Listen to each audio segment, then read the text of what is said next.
بھائیو تفصیل میں جانے سے پہلے میں تمہیداً کچھ باتیں عرض کر دوں کہ صحیح بخاری میں حدیث ہے انٹرنیشنل نمبر کے مطابق 6474 اور مشکات میں بھی موجود ہے 4812. بخاری میں 6474, مشکات میں 4812. بڑی مشہور حدیث ہے کہ امام کائنات سید الاولین والآخرین شفیع المذنبین رحمت للعالمین سیدنا و مولانا امام اعظم محمد رسول اللہ صلی اللہ علیہ وآلہ وسلم نے ارشاد فرمایا جو شخص مجھے 2 چیزوں کی گارنٹی دے دے، ضمانت دے دے، نمبر 1 اپنی زبان کی اور نمبر 2 اپنی شرمگاہ کی، تو میں محمد صلی اللہ علیہ وسلم اسے جنت کی ضمانت دیتا ہوں. بہت بڑی ضمانت ہے، جنت کی گارنٹی. آپ صلی اللہ علیہ وسلم نے فرمایا مجھ سے لے لو اگر تم اپنی زبان کی اور اپنی شرمگاہ کی حفاظت کرنا. لہذا یہ شرمگاہ کی حفاظت کے پوائنٹ آف ویو سے آج میری باقی ساری ڈیٹیل گفتگو موجود اس حوالے سے انشاءاللہ ریکارڈ ہوگی. ادھر جتنے بھی بھائی موجود ہیں تقریباً 80 کے قریب لوگ اس حق بات کو لوگوں تک پہنچائیں، اور ویڈیو میں تو الحمدللہ ہزاروں لوگوں تک یہ چیزیں پہنچتی ہیں اور انشاءاللہ پہنچیں گی. تو میں ان سے بھی ریکویسٹ کروں گا کہ چونکہ اب یہ تھوڑی سینسٹیو گفتگو ہے، ظاہر ہے کہ سیکس کے اوپر جب بھی ڈسکشن ہوگی تو ایک سینسٹیو ایشو ہوتا ہے، اور میں نے وہ اس کے سینسٹیوٹی کو پریزنٹ کرنے کے لیے یہ ریڈ کلر کا پیچھے بیک گراؤنڈ لگایا تاکہ جب لیکچر سامنے آئے تو مجھے بھی یاد آ جائے کہ یہ وہ سینسٹیو لیکچر ہے. تو اب ظاہر ہے کہ یہ لیکچر ہر مسلمان مرد و عورت کی ضرورت ہے، تو میں اس کانٹیکسٹ میں ریکویسٹ کروں گا کہ اس لیکچر کو جو لوگ ویڈیو کے وساطت سے دیکھیں گے یا بعد میں ریکارڈنگ کے بعد کسی کو دکھانا چاہیں تو اس میں ایک ریکویسٹ یہ ہے کہ فیملی کے ساتھ بیٹھ کے اس ویڈیو کو نہ دیکھیں. لڑکے جو ہیں وہ لڑکوں میں بیٹھ کے دیکھیں، لڑکیاں لڑکیوں میں بیٹھ کے دیکھیں، تاکہ اس حوالے سے کوئی ایشو نہ ہو. بعض اوقات ایسے الفاظ ظاہر ہے وہ مطلب آئیں گے، وہ الفاظ میرے کوئی ذاتی تو نہیں ہے، وہ تو on the behalf of God and his prophet صلی اللہ علیہ وسلم ہم بیان کر رہے ہیں. وہ ساری چیزیں اللہ اور اس کے رسول صلی اللہ علیہ وسلم نے بیان کی ہیں، تو ان کو بیان کرنے میں کوئی حرج نہیں ہے. اور آج آپ کو احادیث کی سینسٹیوٹی سے اندازہ ہوگا کہ یہ کتنا اہم ترین مسئلہ ہے، اور خصوصاً آج کل جبکہ سوشل میڈیا کا فتنہ مسلمانوں کو اپنی لپیٹ میں لے چکا ہے، جو کہ اونلی پریکٹسنگ ریلیجن ہے آن دا فیس آف ارتھ اسلام، ان کو بھی اب اس اعتبار سے مسلمانوں کو بھی اس بے حیائی کے فتنے میں ڈالا جا رہا ہے. تو آج کل تو لوگوں کے پاس کتابیں پڑھنے کا ٹائم نہیں ہے، علماء کی تقریروں کا ٹائم نہیں ہے، ویسے بھی وہ اس قسم کی باتیں بچارے پبلک کے ڈر سے کرتے بھی نہیں ہیں. تو بہرحال یہ چیزیں ریکارڈنگ میں آئیں گی تو انشاءاللہ ہزاروں لاکھوں لوگوں کے لیے ہدایت کا سبب انشاءاللہ بنے گی. ہم اللہ تعالیٰ سے دعا کرتے ہیں کہ اللہ تعالیٰ حق بات کہنے کی اور اس پہ عمل کرنے کی توفیق عطا فرمائے. بھائیو یہ جو سورۃ المومنون کی 11 آیات شروع کی آئیں، ان میں 3 آیات آیت نمبر 5، 6 اور 7 میں جو سیکس کا ڈسپلن ہے اسلام کا اس کے اوپر ایمفسائز کیا گیا. اعوذ باللہ من الشیطان الرجیم والذین هم لفروجہم حافظون.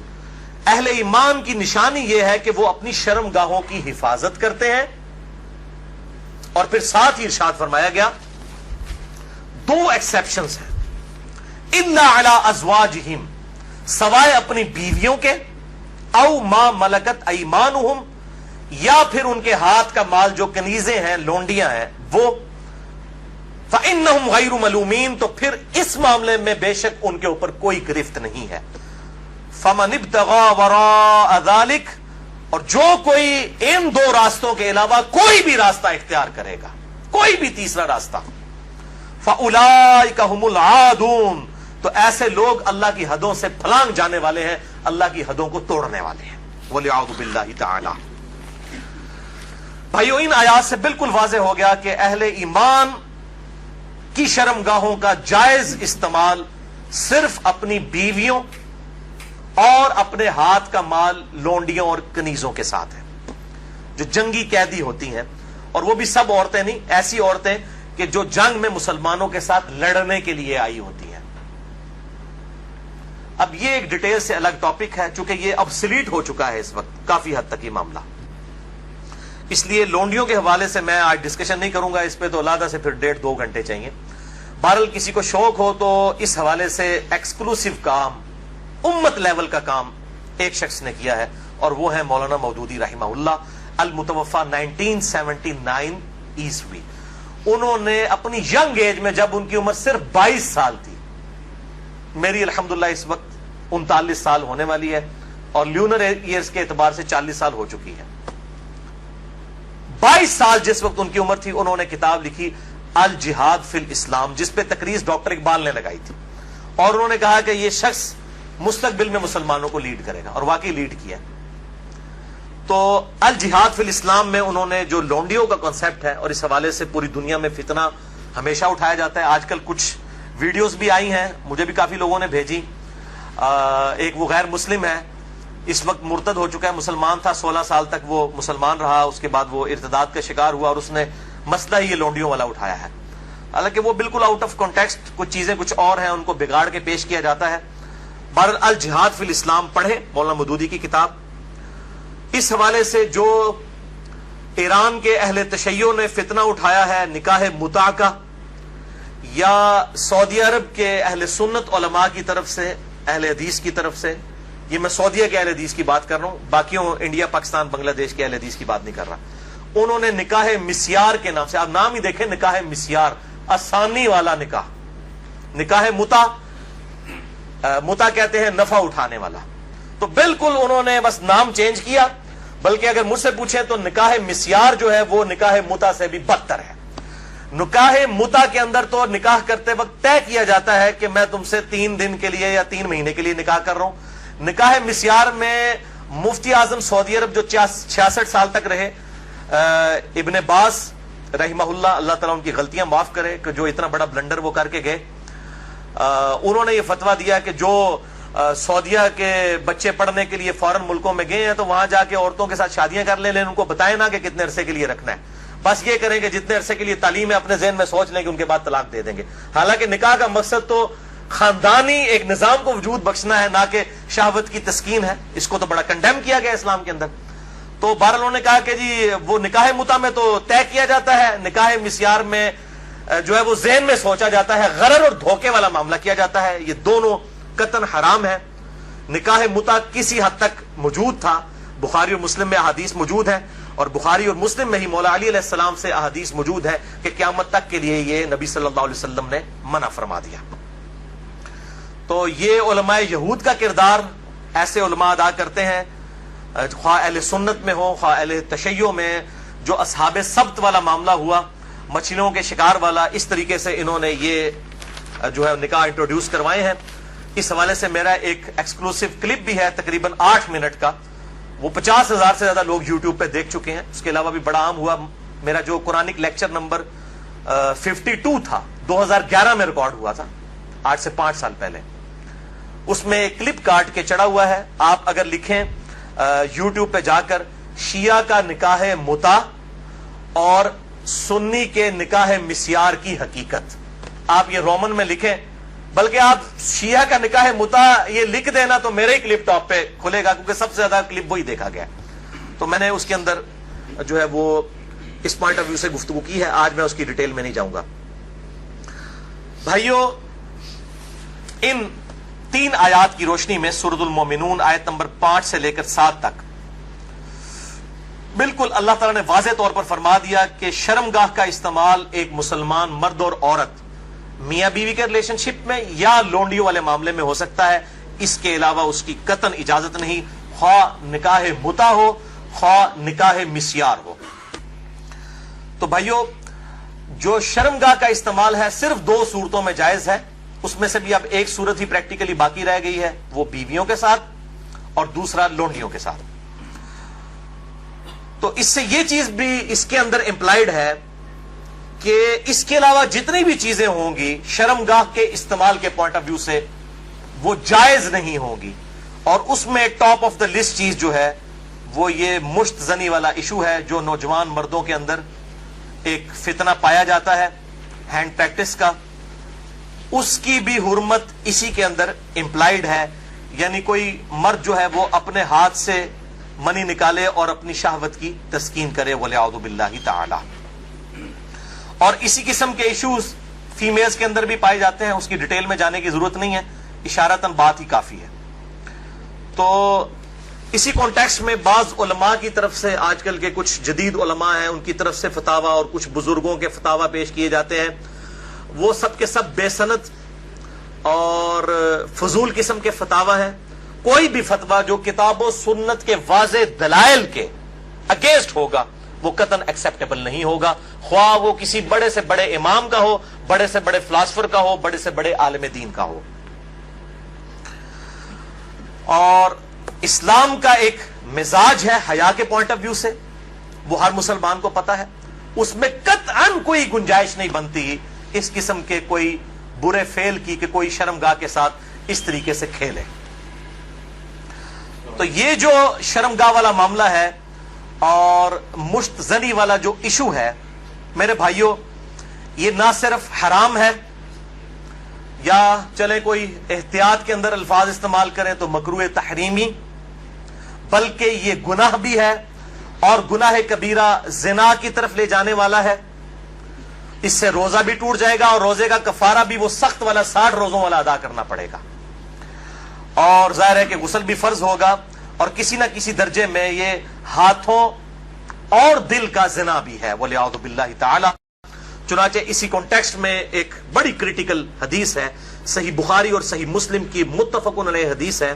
صحیح بخاری میں 6612، صحیح مسلم میں 6754، اور مشکات میں بھی 86 نمبر پہ یہ حدیث موجود ہے کہ آپ صلی اللہ علیہ وسلم نے فرمایا کہ آنکھ کا زنا دیکھنا ہے، کانوں کا زنا سننا ہے، بے حیائی کی باتیں سننا، زبان کا زنا بولنا ہے، فحش گفتگو کرنا، ہاتھوں کا زنا پکڑنا ہے، ٹانگوں کا زنا چل کر جانا ہے، اور نفس تمنا اور آرزو کرتا ہے اور شرمگاہ اس کی تصدیق کر دیتی ہے وَلِعَوْذُ بِاللَّهِ تعالی. تعویل خاص کے اعتبار سے تو یہ زنا کے بارے میں ہے، تعویل عام میں ہینڈ پریکٹس والا جو مشت زنی کا ایشو ہے وہ بھی اسی کے اندر داخل ہے وَلِعَوْذُ بِاللَّهِ تعالی. اب ظاہر ہے کہ اگر اس قسم کی بیماری میں کوئی شخص مبتلا ہے، اس کا علاج کیا ہے؟ توبہ کرے اور اللہ کی طرف رجوع لائے. اور اللہ تعالیٰ نے اس حوالے سے ایک نیچرل پروسیس بھی رکھا ہوا ہے، یعنی مردوں کے لیے خصوصاً احتلام کا، نائٹ فال کا ایشو ہے کہ جو ایکسیسو اس طرح کی جو انسان کے جسم کے اندر مادے بنتے ہیں وہ آٹومیٹکلی ایک فزیکل فینومینا آف نیچر کے تحت نکل جاتے ہیں. بہرحال اپنی شہوت کو کنٹرول کرنے کے لیے آپ صلی اللہ علیہ وسلم نے علاج تجویز فرمایا، سب سے بڑا علاج، اور وہ ہے نکاح. اور اگر نکاح نہ ہو تو پھر کیا علاج؟ اگر آج کل کے فلاسفرز اور ان جو سو کالڈ بزرگوں کے فتوے مانے جائیں تو وہ تو کہتے ہیں کہ جی آپ نعوذ باللہ جو ہے وہ مستزنی کر لیں، یہ علاج ہے. نبی صلی اللہ علیہ وسلم نے یہ علاج تجویز نہیں فرمایا. صحیح بخاری اور صحیح مسلم کی متفقن علیہ حدیث ہے، بخاری میں 5066 اور مسلم میں 3398، اور مشکات میں بھی موجود ہے 3080 نمبر. آپ صلی اللہ علیہ وسلم نے فرمایا، اے نوجوانوں کے گروہ، تم میں سے جس کے پاس استطاعت ہے وہ نکاح کرے، یعنی جو فائنینشلی سپورٹ کر سکتا ہے، جس کے پاس اتنا خرچہ ہے کہ معاملات کو لے کر چل سکتا ہے. یہ فائنینشلی میں کیوں کر رہا ہوں؟ وہ حدیث کے الفاظ اس کی حفاظت کر رہے ہیں. اگر کوئی شخص استطاعت نہ رکھتا ہو، اسی حدیث میں آتا ہے آپ صلی اللہ علیہ وسلم نے فرمایا، تو اس شخص کو چاہیے کہ وہ روزے رکھے. یہ روزے رکھنا اس کی شہوت کو ٹھنڈا کر دیں گے. اور اسی حدیث میں الفاظ ہیں کہ آپ صلی اللہ علیہ وسلم نے فرمایا، اگر تمہیں استطاعت ہو تو شادی کرو، نکاح کر لو. شادی کرنا نگاہوں کو نیچا کرتا ہے اور شرم گاہوں کی حفاظت کا ذریعہ ہے.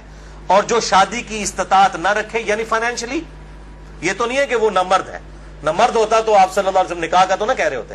جو شادی کی استطاعت نہ رکھے وہ روزے رکھ لے. تو یہ بالکل کلیئر کٹ ہو گیا کہ صرف روزے رکھ کر اس حوالے سے شہوت کو کنٹرول کیا جائے گا اور کوئی سورس نہیں ہے. اور بھائیو، سوشل میڈیا کے اعتبار سے جو آج کل فتنہ اٹھا ہے، یعنی کمیونیکیشن گیپ ختم ہو چکا ہے. فیس بک، یوٹیوب کے ذریعے، یعنی پہلے زمانوں کے اندر تو اگر کوئی لڑکی لڑکا آپس میں کسی اعتبار سے رابطہ بھی کرنا چاہتے تھے تو کوئی رابطے موجود نہیں ہوتے تھے. لیکن سوشل میڈیا اتنا بڑا فتنہ ہے کہ کوئی غیر محرم مرد و عورت آپس میں رابطہ کر سکتے ہیں. اور میں اس پہ کہتا ہوں یہ اتنا بڑا فتنہ ہے کہ اس فتنے سے صحابہ کرام علیہم رضوان کو بھی نہیں گزرنا پڑا. ان پر قتال کی شکل کا فتنہ آیا.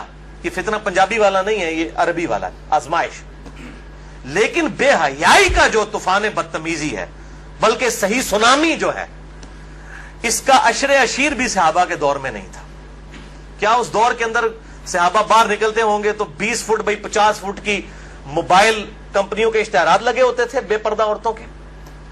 اور یہ سوشل میڈیا اور ٹی وی, اس کے جہاں پہ پازیٹیو یوز ہے, یہ نیگیٹو یوز والا جو معاملہ اس زمانے میں تو نہیں تھا. تو اس اعتبار سے غض بصر بہت ضروری ہے نگاہوں کی حفاظت کرنا. تو آپ صلی اللہ علیہ وسلم نے غض بصر کے لیے, نگاہوں کی حفاظت کے لیے, شہوت کو کنٹرول کرنے کے لیے نکاح تجویز فرمایا یا پھر روزے. اور میں ایک اور علاج تجویز کر دیتا ہوں اس حوالے سے, پھکی والا علاج اجتہادن. کیونکہ مجھے اکثر لوگ پوچھتے ہیں, کہتے ہیں جی روزے تو رکھے نہیں جاتے, جی مشکل ہے, گرمی اتنی ہے, وہ اسی لیے تو بتائے گئے ہیں. تو میں ان کو پھر ایک علاج تجویز کرتا ہوں, اینٹی وینم. کوبرا سانپ کاٹ دے تو اس کے وینم کا علاج اینٹی وینم سے ہوتا ہے, جو کوبرے کے زہر سے تیار ہوتا ہے. پھکی والا الزامی فلسفیکل آنسر. میں کہتا ہوں میرے بھائی مجھے کئی بار فون کرتے ہیں تو پھر میں ان کے ساتھ سیدھا ہو جاتا ہوں. پہلے تو ایک دم ان کے ہوش اڑ جاتے ہیں کہ یہ کیا کہہ رہا ہے, کہ جی بڑی کوشش کی ہے لیکن یہ بری عادت چھوٹتی نہیں ہے. میں کہتا ہوں جی بہت آسان طریقہ ہے میرے بھائی, روزانہ آپ نے 1 منٹ کے لیے صرف موم بتی کے اوپر نا, اس کے شعلے کے اوپر آپ نے ہاتھ ایسے رکھنا ہے 1 منٹ کے لیے. تو میں نے کہا انشاءاللہ آپ کی عادت چھوٹ جائے گی. کہتے ہیں جی 1 منٹ کون رکھ سکتا ہے؟ تو میں نے کہا میرے بھائی 1 منٹ آپ اس کی پریکٹس نہیں کر رہے تو آپ نے تو انشاءاللہ تعالی اس گناہ کی وجہ سے جلنا ہے جا کے دوزخ میں. تو آج سے پریکٹس شروع کریں. اور بخاری و مسلم کی حدیث ہے کہ جو آخرت کی آگ ہے وہ دنیا کی آگ سے 70 گنا زیادہ تیز ہے, اس میں تو تلا جائے گا. یہاں تو ہم صرف آپ کو مشورہ دے رہے ہیں کہ آپ موم بتی کے فلیم کے اوپر صرف ہاتھ رکھ کے 1 منٹ کی پریکٹس تو شروع کریں نا. تو کہتے ہیں نا جناب آگے دیکھی جائے گی جا کے, تو اللہم اجرنا من النار. تو یہ پریکٹس کرنی شروع کریں تو انشاءاللہ تعالی خود بخود صبر نصیب ہو جائے گا. اسی حوالے سے غض بصر جو ہے, نگاہوں کو نیچا کرنا, اور پردے کے حوالے سے میری ایکسکلوسیو گفتگو ہے. یہ جو ویلنٹائن ڈے کا بھی فتنہ اٹھا ہوا ہے, اس پوائنٹ آف ویو سے مسئلہ نمبر ہے 106.